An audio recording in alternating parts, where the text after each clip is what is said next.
It all began with a promise. The contents of this covenantal oath, this divine pledge, this promise from God himself being the gift of a king, one who would rule not for decades nor till death, but for all of eternity, satisfying justice, establishing righteousness, giving birth to flourishing for all in a kingdom whose end lacked any definition whatsoever. For centuries they had waited, patiently bearing the oppressive weight of foreign kings and kingdoms. From Babylon to Persia, Alexander, and to Rome, the promise, a thread worn thin, from generation to generation, stretched taut, tight, and tempted to snap as the burden of their hope grew heavy. Tempted to let the weight drop, tempted to finally let go, tempted to know once and for all that their promise was never truly coming. And alone they were in the wild world around them, and forever they would always be. Then, in the dark and in the quiet, one holy night, while the stars were brightly shining, that promise arrived. Long lay the world in sin and error pining, yearning, longing for someone that could help.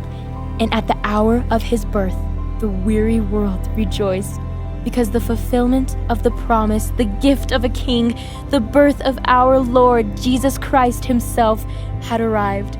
A thrill of hope, for the promise had finally come.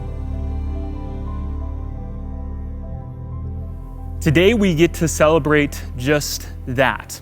The promise that has come through the Jesse tree, as we've been talking about over these last 4 weeks. There's a promise that has come. There's a king that has come that would not rule for just a period of time or for a generation, but for all of eternity. And so that's what we get to celebrate today on Christmas Day. And what we get to do now is we get to go into a short message devotional from Pastor Trevor. But before we even go into that, I just want to thank you for trusting us with your time here. I know it's Christmas Day, or maybe you're watching this later on Christmas Day or another day, and that's fine too. If you're joining us this morning, I just want to say though, thank you for trusting us with your time, with your family, with your friends, and for being here today. And what I'd like to do before we get into this little bit of a short message devotional with Pastor Trevor is I'd like us to reflect and take about a minute to reflect on the words from Isaiah chapter 11. That's going to kind of set up for today what we're going to be talking through. So let's go ahead, and would you join me now as we reflect on those words. A shoot will come up from the stump of Jesse. From his roots, a branch will bear fruit. The Spirit of the Lord will rest on him, the Spirit of wisdom and of understanding, the Spirit of counsel and of power, the Spirit of knowledge and of the fear of the Lord, and he will delight in the fear of the Lord. He will not judge by what he sees with his eyes or decide by what he hears with his ears. But with righteousness he will judge the needy. With justice he will give decisions for the poor of the earth. Well, hey, Merry Christmas. For those of you I haven't met, my name's Trevor. I serve as one of the pastors here at SMCC. I just want to say thanks for joining us today. And I hope that today and even this Christmas season has been one where you've been enjoying some family traditions, some traditions with friends and just with people that you love. I know with any luck, last night I got to enjoy some deep dish Chicago pizza that was actually shipped across the country to us as a gift, just so we could continue to keep that tradition as a family of having that meal every Christmas Eve night. And then this morning we woke up, opened some presents, and had some great biscuits and gravy for breakfast, because those are a couple of the favorite traditions that we keep every year as a family.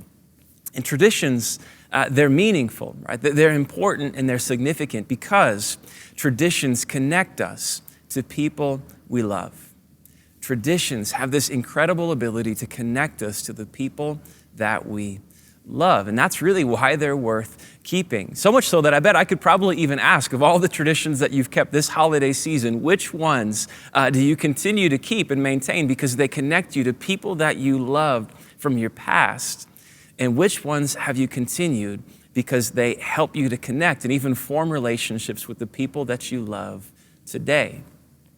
My guess is, if you're anything like me, it's probably a little bit of both, because traditions connect us to people that we love in the past as well as in the present.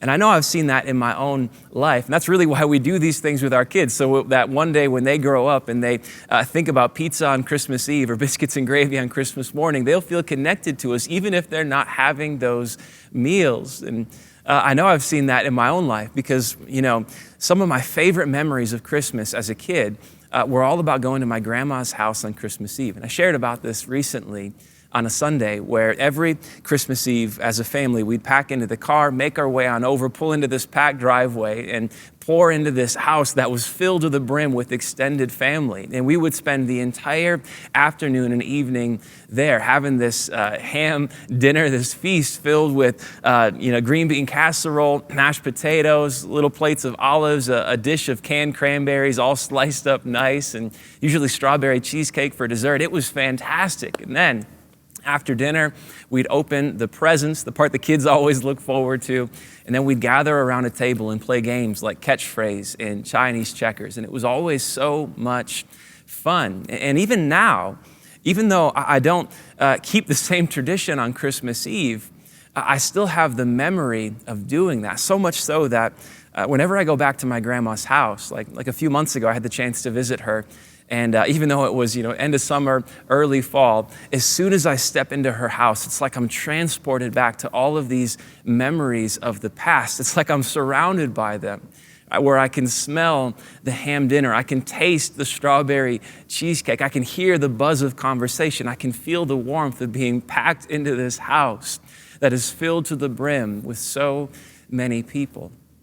And for that reason, because of the strength of those traditions, what that tradition has done is it's made it so that my grandma's house is this place that is rich with echoes of the past, so that every time I step into her house, even though those things aren't happening, I can feel them as if they are. And because of that, whenever I experience it, I feel more connected to that place and to those people, to my family that I had when I was growing up. And in a lot of ways, the Christmas story is similar. Not so much because of the memories and the traditions and all of those things, but because Christmas tells us a story that is rich with echoes of the past. Christmas tells a story that is rich with echoes of the past, that in the same way, when I step into my grandma's house, it's like I'm surrounded by all of these memories that are present with me in the moment. In the same way, the Christmas story has so much more going on within it that is beyond the surface, and that it is rich in significance and in meaning with these echoes of the past. And so because it is Christmas, the day where Christians all over the world celebrate this story, the birth of Jesus, what I'd like to do is just share that story and then share just a few of what those echoes are. And so with that, I want to just jump into the story now. Luke chapter 2 is where we're drawing it from. Luke chapter 2. So starting at verse 1. It starts like this. In those days, Caesar Augustus issued a decree that a census should be taken of the entire Roman world. This was the first census that took place while Quirinius was governor of Syria, and everyone went to their own town to register. So Joseph, the father of Jesus, also went up from the town of Nazareth in Galilee, in the northern part of Israel. He went to Judah, to Bethlehem, the town of David, because he belonged to the house and line of David. All right, so the very beginning of the story, Joseph and Mary, they're up in the northern part of Israel in the town of Nazareth. And then the Roman emperor, Caesar Augustus, the one who everyone would have said was the most important and powerful person in the world at this time, he decides to issue this decree so that everyone within the Roman Empire has to go and be registered for this census. And because the nation of Israel was one of the nations that was under the jurisdiction of this superpower, Joseph and Mary were included within this census. They had to abide by it and be registered. And in order to do that, they had to return to the town from which they legally hailed. And so even though they're up north living in the town of Nazareth, kind of enjoying the quiet small town life, because of the census, they have to go down south to this other small town, Bethlehem, where they're legally from. And so instead of enjoying a white Christmas up north in Salt Lake, they get to go down and enjoy some winter warmth down in St. George. That's the equivalent of what takes place for them. And it would have been a great trip by all accounts, and it was. But there was one massive complication due to the timing of when this took place. We see that in verse 5.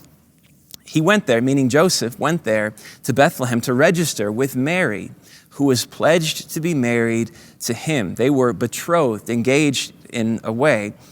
And so they went down together, and Mary was expecting a child. While they were there in Bethlehem, the time came for the baby to be born, and she gave birth to her firstborn, a son. She wrapped him in cloths and placed him in a manger because there was no guest room available for them. All right, so the timing of this trip works out so that they have to go down and register at the exact time that Mary is in the midst of this pregnancy. So they find themselves in Bethlehem when she goes into labor and gives birth to this child, this boy, this son, whom they go on to name Jesus.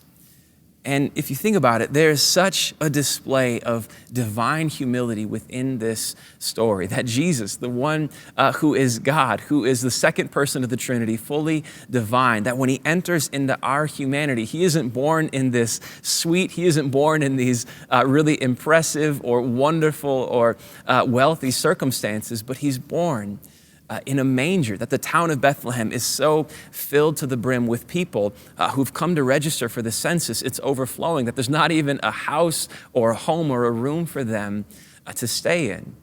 And so Jesus is born in a manger, in a place reserved for animals. And that is the story that Christians all over the world celebrate on this particular day, the day of Christmas. And yet the story is far from over yet, because nearby something else was happening on this very same night that Luke goes on to record for us. And he says this in verse 8, "And there were shepherds living out in the fields nearby, keeping watch over their flocks at night. An angel of the Lord appeared to them, and the glory of the Lord shone around them, and they were terrified." All right, real quick. I just think it's funny that so often when we imagine angels, we think of these cute, chubby little cherubs, just these porky babies with curly cues and a couple of wings on their back. And yet, whenever people encounter angels within the Bible, they're not overwhelmed by their cuteness, but they are absolutely terrified when they find themselves in the presence of such a being, which is exactly what happens to the shepherds in this story when they encounter an angel themselves. But the angel goes on to comfort them by saying this in verse 10. "But the angel said to them, 'Do not be afraid. I bring you good news that will cause great joy for all the people. Today, in the town of David, in Bethlehem, a Savior has been born to you. He is the Messiah, the Lord.'" Messiah is a word that just means anointed one, but within the people of Israel, it had a particular meaning that even went beyond that. That was connected to certain promises that God had made to them, and even prophecies that had come about in connection with that, with those promises. That there would be a king who would arise, who would really go on to deliver the people of Israel and reign over them for all of eternity in righteousness, bringing peace and flourishing to all who were under the scope of his authority. And so Messiah is connected to that understanding, this messianic king that they were always waiting for. And the angel says that Jesus is this Messiah, this king, and even calls him the Lord. And then goes on to give this further information in verse 12, saying, "This will be a sign to you. You will find a baby wrapped in cloths and lying in a manger." So the idea is that the angel is coming and delivering this news to the shepherds, saying this child, the Messiah, the Lord, has been born in Bethlehem. And if you go there, you will find him in a manger, because he's the only baby you're going to find in those circumstances. But then I think what's kind of funny is before the shepherds even have the chance to kind of discuss this news, before they even get the chance to decide what to do with it, how to respond, before they even get the chance to lift themselves up off the ground and recover from their terrified state, this single angel in a moment is surrounded by a multitude of angels that fill the entire sky. And this is what happens, verse 13. It says, suddenly a great company of the heavenly host appeared with the angel, praising God and saying, glory to God in the highest, and on earth peace to those on whom his favor rests. The idea being that this child, this baby, this messianic king who has been born will bring peace on earth to all upon whom his favor rests. Or you could even say to all who choose to trust in him and receive the favor that he has offered and extended to all. And there's something interesting with this, right? That, within this scene, we get this depiction of such this heavenly display, this angelic choir making this proclamation to just a few shepherds who are staying, even living out in the fields to take care of and tend to their sheep. And I think what really drives home the point of this is when you consider what shepherds were in Israel, that they were not important people. They held no status, that they held no value in society's eyes, that they were the lowest of the low. They were often overlooked and held no status within Israel. And yet, through this demonstration that is given specifically to them, not to the religious scholars in Jerusalem, not to the rulers of the day, but it's given to just a few humble and lowly shepherds. I think what God is trying to communicate through this event is that God is with and for the downcast and the overlooked just as much as he is with and for anyone. That God is with and for the downcast and overlooked just as much as he is with and for anyone.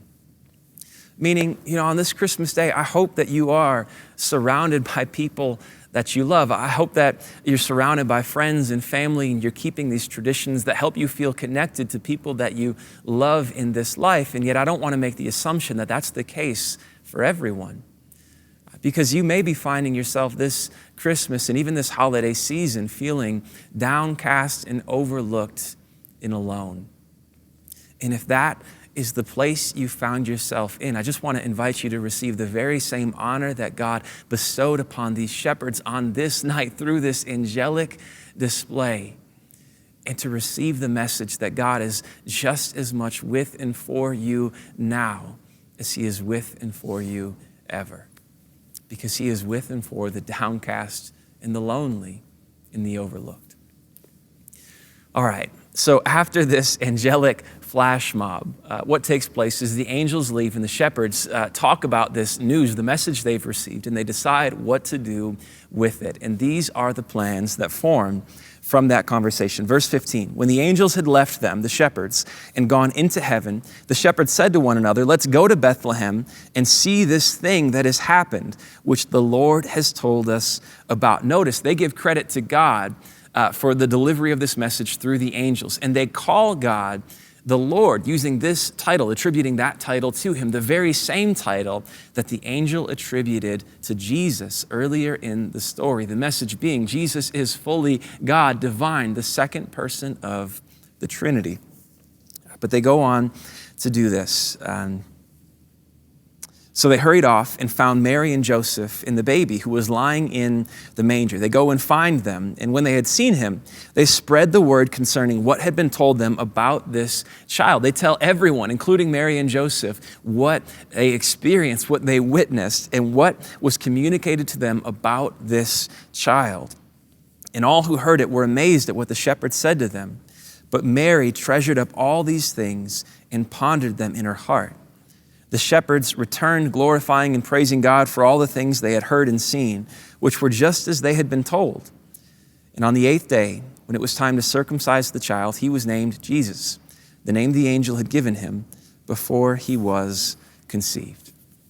And that is the Christmas story, the story that Christians celebrate on this particular day all across the world. And if my invitation to you is anything on this particular day, it's to do exactly what Mary did. It's to take this story, to read it, to listen to it, to really treasure it up within your heart, because it's a story that is dense with meaning and that is rich with significance. It's a story that is rich with echoes of the past. And I think there's plenty to take from it, even just on a surface level. But really, to help us to that end of treasuring it up within our hearts, I just want to share what a few of those echoes are that are present and that are pressing themselves in upon the story, so that we can just enjoy and appreciate the significance of really what's taking place here. Right, and so just a few of the echoes. The first one starts in how the story emphasizes Jesus being from the line of David.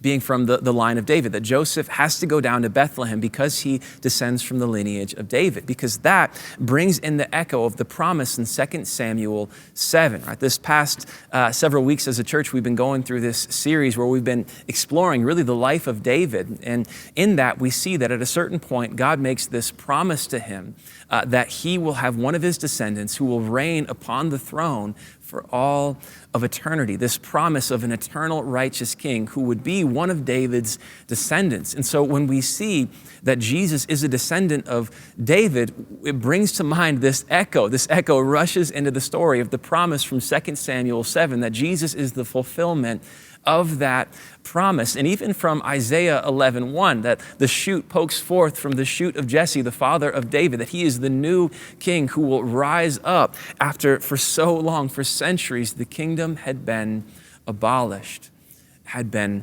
destroyed. And so Jesus is the return of both the king and the kingdom. And that echo is present within the story. And then the second echo would have to do really with Bethlehem itself. That's called the town of David because that's where David himself was from. When the time arose within the people of Israel where the question was being asked, who will be king next? God brought about that king from the town of David, from the little, small, insignificant city where David was found. And what we see is within this story, Jesus is born within the very same town. Connecting back to the story of David himself, but even fulfilling the prophecy of Micah 5:2, that when this messianic king arrives, he will be born in the town of Bethlehem. And so this prophecy and this story, they come rushing back in as echoes within this story, adding to the significance of it. And even furthermore, there's a prophecy in Isaiah chapter 7, verse 14, that talks about a virgin giving birth to a child who would be called God with us, Emmanuel, which means God with us. And in the story, we see that Joseph and Mary are betrothed to one another. They're pledged to be married. So legally, they are bound to each other, and yet they are not married yet. And so they are virgins. And yet she is with child and gives birth to Jesus, to a son who is called Emmanuel, God with us, because that is exactly who and what he is, God with us. Right? And even furthermore, in Isaiah 9:6, in a passage talking about this messianic king, the king is described as the Prince of Peace. And what the angels declare in celebration of Jesus' birth is that he will bring peace on earth to all upon whom his favor rests, that the reign and rule of this righteous king will be marked more than anything else by peace and by flourishing for all who trust in him. And these are just a few, this is just a handful, kind of a scattering of the promises and the stories and the prophecies that come rushing into this story, adding to its significance and deepening its meaning for us and showing us what the story truly means. Because what we see is that these echoes point us to the significance of who Jesus is. That he is Emmanuel, God with us. He is the Prince of Peace. He is the long-expected Messianic King, the fulfillment of the promise, the fulfillment of so many prophecies, the one who will bring peace on earth and flourishing to all who trust in him. That he is God with us. And for that reason, if I could invite you to adopt, to receive, to keep any tradition this Christmas and every Christmas, it would be the tradition of reading this story, of pondering it, of reflecting upon it, and of treasuring it with all of the echoes and the significance wrapped up within it, within your heart, of doing with this story the very same thing that Mary did. Because again, traditions give us the opportunity to connect with those that we love. And by adopting this tradition, it gives you a chance to connect with the person who loves you most. Because the Christmas story is an invitation to connect with the person who loves you most. It's an invitation to connect with Jesus. Because what the Christmas story tells us is that Jesus took on our humanity, that he was born like one of us so that he could live the perfect life that you and I never could. And then give his life, dying on the cross in our place, and then rising from the grave so that he could connect with us, so that he could extend the invitation to us to trust in him and to enter into the relationship with him that we were always made for. And if Christmas tells us anything, it tells us of the lengths that God was willing to go to bring us and to draw us back to him. And in light of that, I think it's funny that so many religions force so many people to work so hard to try and earn their way back into God's good graces without ever really knowing if they've done enough, without ever having certainty if they've been good enough. Because in exact and direct contrast to that concept, what the Christmas story shows us is that Jesus was born and took on our humanity just so that he could be with us even as we are today, so that he could be God with us. And so this Christmas, I invite you to treasure up this story. Whether you find yourself on this day surrounded by family and by friends and by people that you love and that love you back, or whether you find yourself in this season feeling alone and downcast and overlooked, what I would want you to hear more than anything else is that the Christmas story tells us about the one who is willing and desiring to be with you always, to be present with you in the highs and in the lows of life for the sake of your joy and his also, that Jesus is with you. And so this Christmas, I invite you to treasure up this story and all of its richness within your heart. And it's for that reason that I leave you with this. Merry Christmas. May your day be one marked by the peace and by the presence and by the joy of Jesus. Would you pray with me? Jesus, we thank you for the Christmas story that is so dense, that is so rich with meaning. And I thank you for the opportunity to have this story, to know it, that this recount, this record was written down, that it was preserved, that it was passed down to us so we could have the opportunity of reading it, reflecting upon it, and treasuring it up within our hearts in the same way that Mary did. And so that in doing so, we would have the opportunity to be connected to the one who loves us more than anyone, that we could be connected to you. And so I thank you for the Christmas season. I thank you for so many of the traditions that do connect us to the people that we love and the people that love us. And I thank you for the opportunity that you brought about through your life, through your death, and through your resurrection to be connected to you and to enjoy and delight in the relationship with you that we were always made for. In your name, amen. Thank you, Pastor Trevor, for that message and devotional today for us to be able to reflect on that. And again, thank you for joining us today.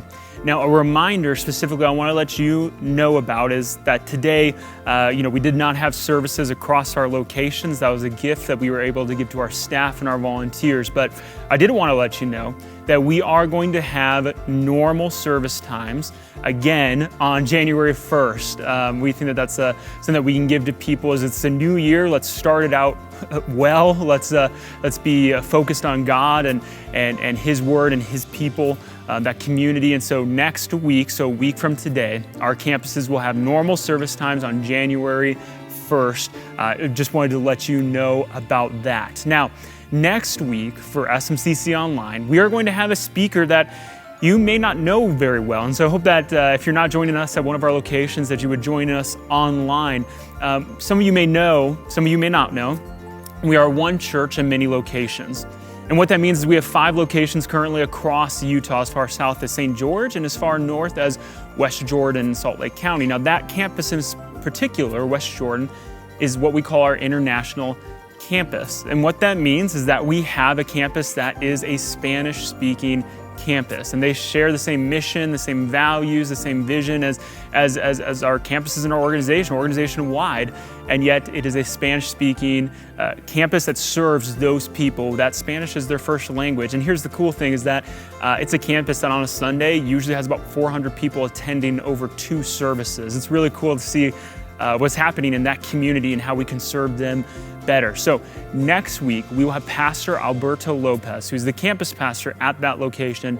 He will be giving our message January 1st here for SMCC Online. So hope that you will join us. And for today, I just want to wish you and your family a very Merry Christmas. Take care.